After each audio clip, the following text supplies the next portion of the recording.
Jana, það var bara sópurinn tekinn á loft.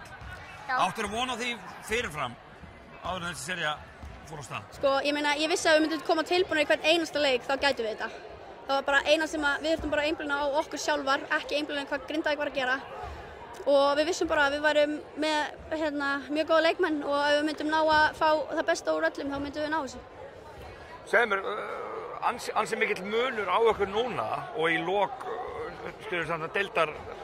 deildarana keppninnar. Þú veist, í hverju liggur munur? Þið töpuðu hvað, 4 leikir með röð og núna bara óstöðandi.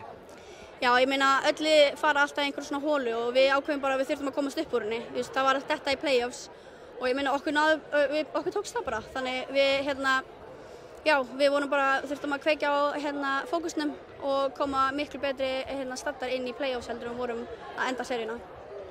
Það veit hvað með þið sjálfa? Núna náttúrulega hvað fórstu út af í fyrri hálfleik í leik 1. Já. Hefðirðu getað spilað síðasta leik, þú veist? Já, ég hefði alveg getað, ég myndi segja það. Ég var bara með smá hausverki og við vildum taka bara örugga leiðina. Ef ég myndi fá högg í hinum leiknum þá hefði þetta verið smá slæmt. En ég er bara drullu góð núna og bara geggjað sátt með sigurinn. Og mann fannst ekkert fyrir neinu núna? Nei. Þannig að þú ert bara búin að jafna það fullu? Ég er bara alveg búin að jafna það. Ef ekki segja séu meiri líkur á því að Keflavík vinni Stjörnuna, myndir ekki halda það svona fyrirfram? Já, ég veit ekki, Stjarnan leynir á sér sko. Þær eru búin að taka 1 leik, maður veit aldrei. En þú bara fengir að ráða núna? Já, ég get ekki jinxað þetta svona sko, ég vil ekki jinxa.